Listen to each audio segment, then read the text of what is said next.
Welcome to Real Estate Coaching Radio, starring award-winning real estate coaches and #1 international best-selling authors, Tim and Julie Harris. This is the #1 daily radio show for realtors looking for a no BS, authentic, real-time coaching experience.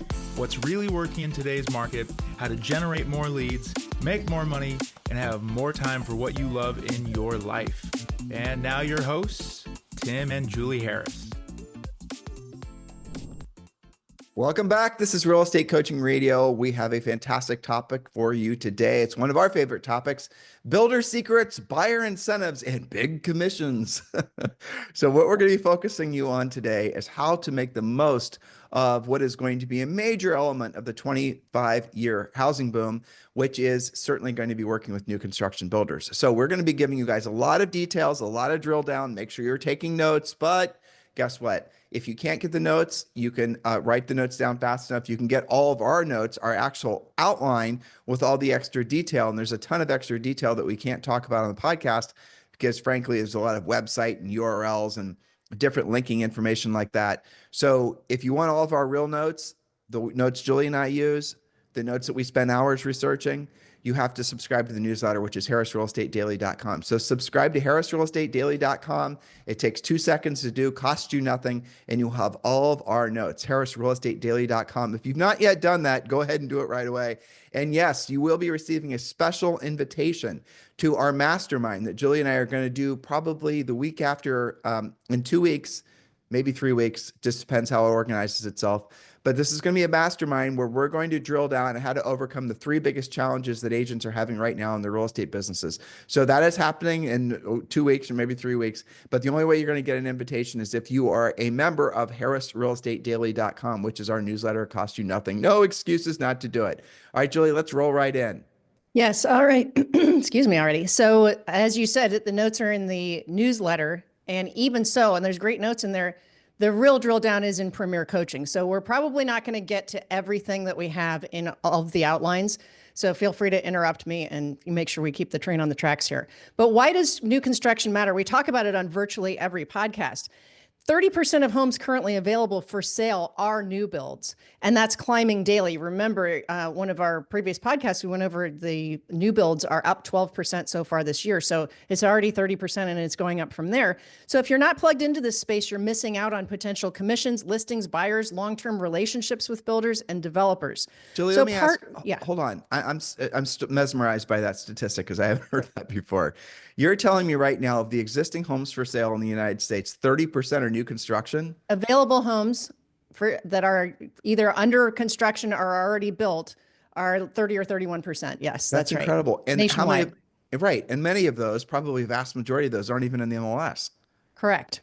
Yeah. Wow. Oh my gosh. All right. Well, there's a good statistic to start off the podcast with. Sorry for interrupting you. That's okay. And from there, judging from first quarter, because we just ended first quarter, the new build starts. So permits being pulled and all that kind of thing, how they track that is also up by 12%.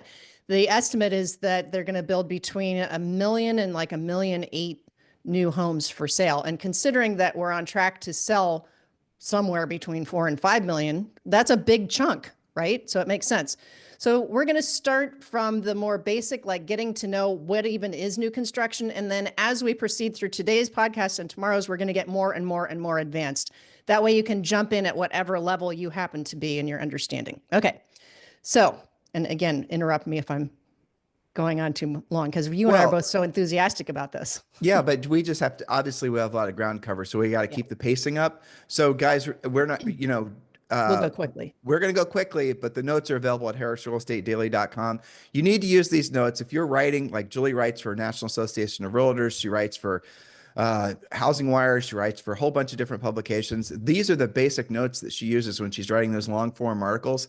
If you're doing writing for your blog, if you're doing social media posts, if you're writing a newsletter for your community, it doesn't matter what. Frankly, just training your office and, training maybe agents on your team. This is the information that you need. We've already done the heavy lifting for you. So make sure you subscribe to the newsletter at harrisrealestatedaily.com. So Julie, I know you want to get into the weeds as far as some of the statistics, and I'll slow you down and ask you when I want more drill down because we have a lot of ground to cover, just so we can keep the pacing up and cover as much ground as possible. Deal? You got it. Okay. Deal. So starting with what is new construction, because those of you listening and watching, you have different things depending on where you live. Maybe you're urban, maybe you're not, maybe you're suburban. So some of you have all of this. First is traditional new construction. That's simply single family home neighborhoods, often in suburban areas, master plan communities, this kind of thing. And that could be regular houses, or number two, townhomes, duplexes, patio homes, or zero lot line properties. They're called different things in different places, but these are like attached in some way. Great options for entry-level buyers or downsizers, right? Or sometimes freshly divorced people. We had a project like that for a while. Okay, number three, condos, low, mid, and high-rise projects in urban centers or resort-style developments. I'm thinking like Amelia Island is full of that type of thing, right, in northern Florida. Then we have number four, urban or suburban infill projects or teardowns. Think about urban Austin, for example, or Houston, areas like that. And even in New York City, there's plenty of this. Smaller developers buying land and or rehabbing individual homes or old buildings. There's lots of versions of suburban or urban infill. And last but not least, we have number five, land acquisition, lot sales, and development, from individual custom homes to full-scale subdivisions. So that's your variety. Maybe, can you think of anything that I missed? Because there's a lot to it. No, not really. I know you and I were doing, when we sold real estate, we would find these big 5-acre parcels that could be subdivided into, be made into, you kind of mentioned that though, infill stuff. That's what we're talking about. But you also have, like in Austin, Julie, you have all over the country now. You can build, if you buy a house that obviously has a larger lot, you can usually do they call them different things, but you can build a little rental property or a smaller property in the back. So there's all kinds of different things. The moral of the story, what Julie's trying to show you, is that there's a lot of opportunity to make money on new construction, because let's say, for example, you find that 5-acre parcel and it's got some old ratty house on it. And in your market, agent wise, knows what to do with it. So you now are going to see the development potential, because on 5 acres, they probably could build, if they're attached properties, get it, rezoned for multifamily, not like an ugly building, but something that could be really nice, patio home development, things like that. So you got to start realizing that when you find something like that, you will then represent the seller. You'll get the property sold to the developer. The developer will obviously then build the inventory. But one of the deals that you want to make all the way along the food chain here is that you're going to always be part of the transaction. So yes, you're going to get the commission when you sell it to the developer, but don't have that be the end of your transaction here. You want to then attach yourself to the developer when he starts building the lots, assuming he doesn't build the lots to sell. Now, if he builds the lots to sell, then you're going to want to represent, him and selling the lots. If he's building the lots to build on, then you want to represent him on the spec homes and the new construction. But you want to keep yourself part of that transaction from the second you find that parcel. And you actually can be somewhat heavy-handed when you start out with a relationship. In some markets, you can say to the different builders, because there's going to be different of these mid-sized builders that are competing for this type of thing. You can literally say to them, listen, I'll introduce you to something, but here's the deal. I want to be part of this transaction, and every transaction that comes as a result. And they're going to need a licensed broker or licensed agent. So they're going to probably say yes. So there's an idea for you. Julie and I also have had coaching clients do things similar for old farm fields and just massive parcels of land, where they'll find some farmer that's got something he wants to sell, and this agent doesn't know anything about, that type of thing. And there's so much to know too, mineral rights and air rights if you're in a city, and just gets crazy. Well, one of the things you can do is you can go and there's national buyers for like D.R. Horton. There's national buyers, literally people that look for land acquisition. They're in charge of land acquisition for these massive builders. You find them, you introduce it to them. And then you do as much as you can to stay attached to that transaction as it gets developed as well. So these are the reason that we're sharing this with you is because a lot of people just think new construction is, well, there's the D.R. Horton a new build. That's the only thing I have to sell. Nope. You got to see every opportunity, especially in a market like this. And frankly, the direction the market's going to go for the next 25 years. There's such a need for homes. We're 4 to 5 million homes short. That's not going to come from resale. That's going to come from new construction. So there's new construction opportunities everywhere. Start gearing your mind towards that, and you will create your own inventory.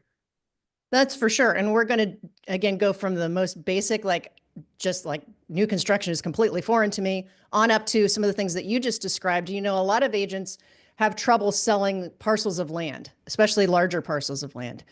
Are you going to the builders? Are you talking to them? Are you pitching that to them? A lot of our coaching clients have learned that the first thing they should do is go to the builders, depending on what the zoning is, of course, and go to the neighbors that are surrounding those parcels. So this is all stuff that we get into coaching, but I wanted to quickly go through why you want to take new construction so seriously, because a lot of you haven't been exposed to it simply because it's not in your MLS. And maybe you haven't had a buyer that raised their hand saying, I want new construction.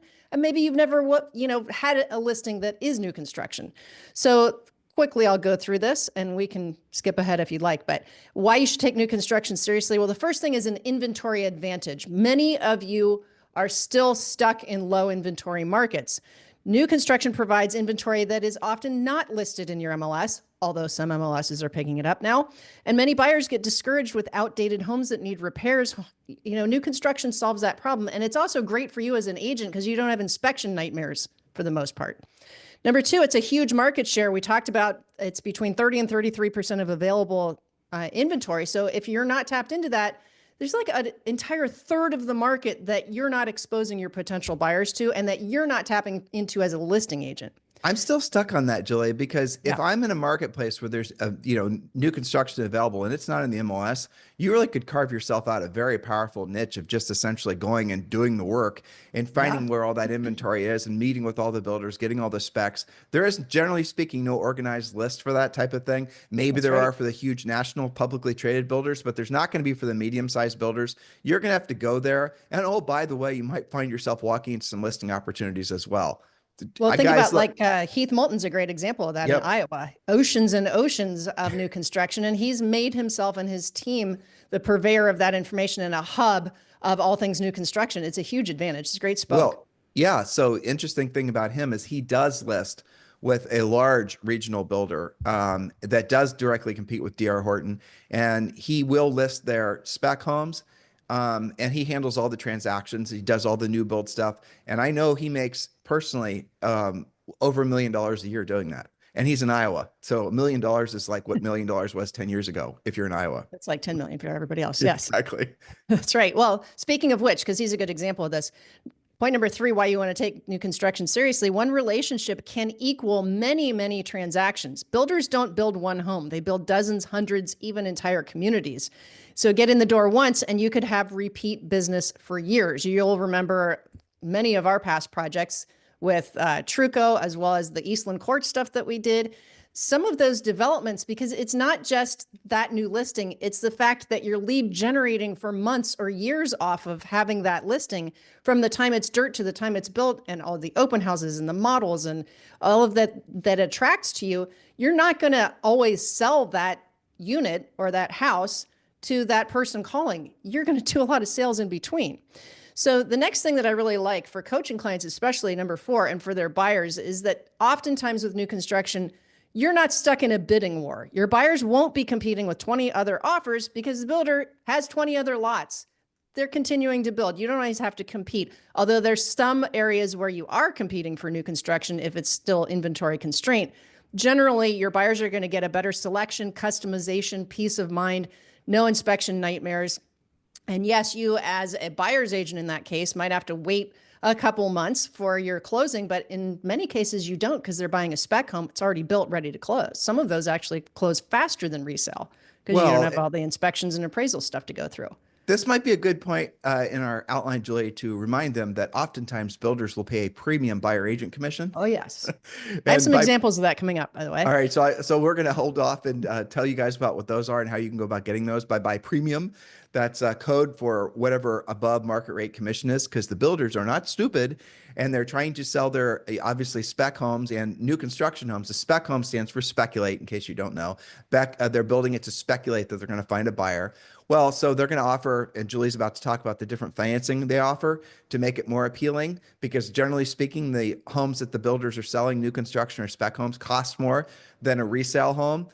So they're using some of that profit basically to not only buy the interest rates down, but also to pay more in commission. So lots of motivation, lots of incentives for you guys to, really have new construction on the top of your mind when you're thinking about builders. I'm thinking about your buyers, but also remember, a lot of the new construction in the country is going to be priced at a point where the people are going to have a house to sell.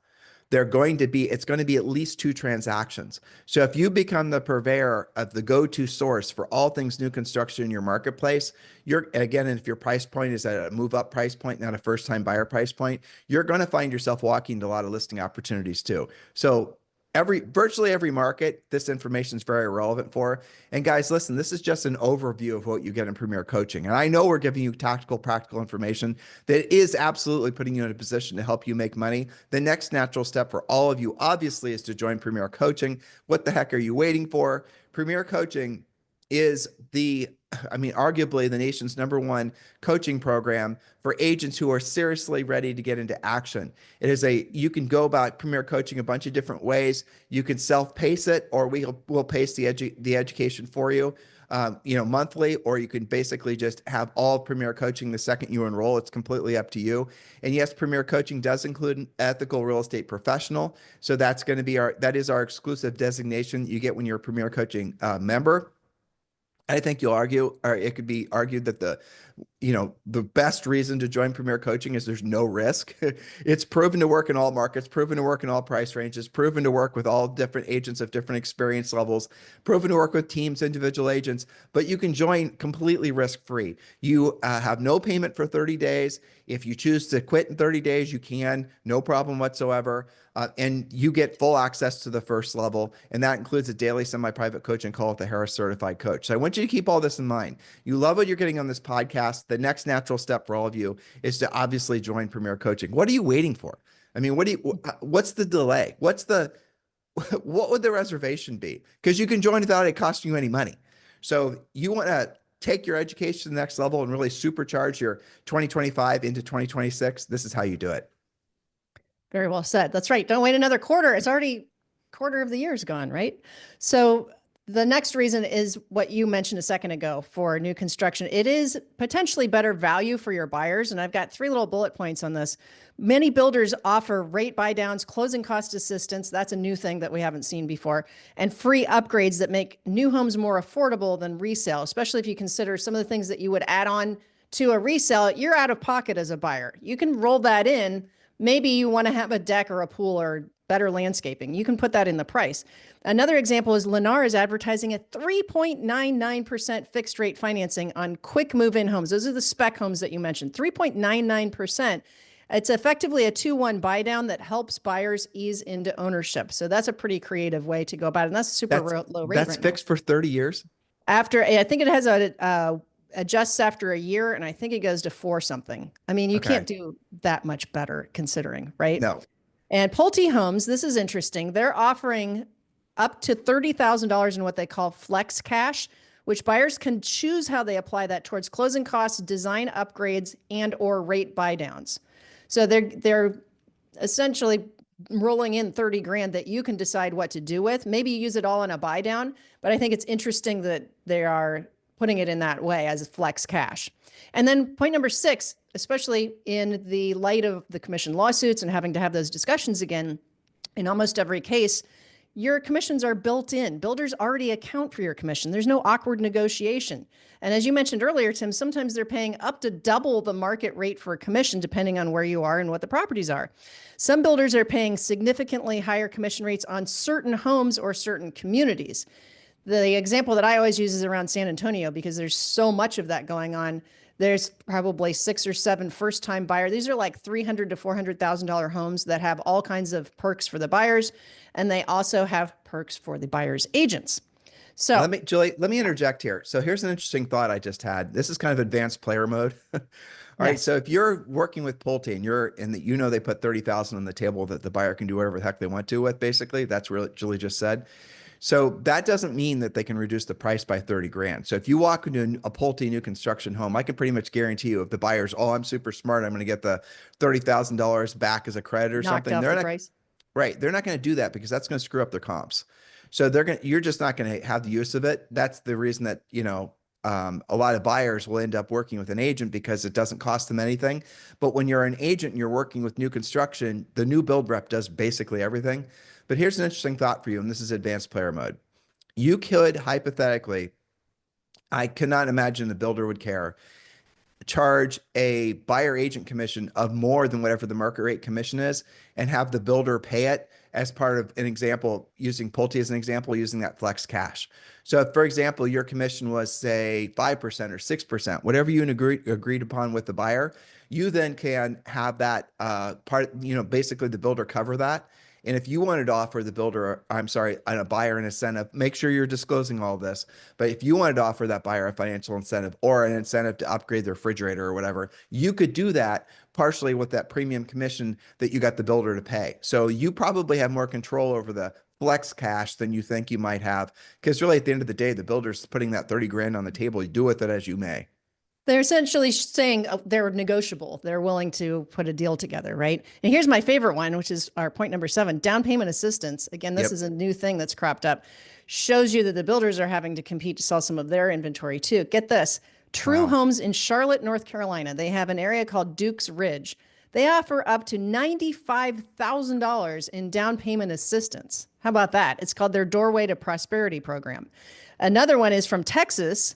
That's from the Texas State Affordable Housing Corporation. They offer up to 5% of the loan amount in down payment assistant grants. Now, remember, a grant you don't have to pay back. North Carolina Housing Finance Agency offers $15,000 forgivable assistance for qualifying buyers. And those are just some examples. Those are I didn't want to have 20 examples. Those are just some for the podcast. You want to search stack yourself. those. You could stack those hypothetically. Good. So if you go to True Home, I would really be interested to know what they're doing. I know it's called Doorway to Prosperity, but I wonder what they must just base it. How are they giving the buyer? How it's structured? I don't know. I'm very curious about that. Yep. But you could stack these programs. So North Carolina for the, you just mentioned the Doorway to Prosperity program. You could hypothetically then go to North Carolina Housing Finance Agency and also maybe qualify for the 15,000 too. Again, imagine if you have all this information and you're working with buyers and you're in North Carolina and you're now telling them about these different programs, how powerful that's going to be for you. Again, we're doing the homework for you. We're doing the drill down for you so you can make money from this and help folks buy homes. And this is just the tip of the hat of the different programs that we're going to be very much looking forward to sharing with you. As Trump rolls out what we do believe is going to be called Make Housing Great Again, there's zero doubt in our minds that program is going to be coming out hopefully before June. I'm now hearing May 5th. Did I tell you that, Julie? I'm hearing rumblings about May 5th. Yeah. Oh, so when that happens, you're going to see a lot of money that's going to be put towards those types of programs and really focus in on having Americans be homeowners, because nothing is going to put a societal foundation. Is that a way of saying it? Nothing's going to make people feeling more bought into America than owning a home, really, at the end of the day. And it's good for communities. It's massively favorable for wealth foundation or wealth creation. Everything benefits from people being homeowners. So more of this is going to be coming your way. Make sure you're listening to the podcast every day, because we'll let you know about these programs. And your state most definitely has programs like this. How are you going to find out programs like this? It's hard. It is. A lot of times these grants and all the rest of it, they're not advertised. So what you have to do is go with let's say a lender that is FHA, VA, approved. Find somebody that actually has been approved by the FHA, VA to those types of loans. Not all lenders are. And then ask them what special programs they know about.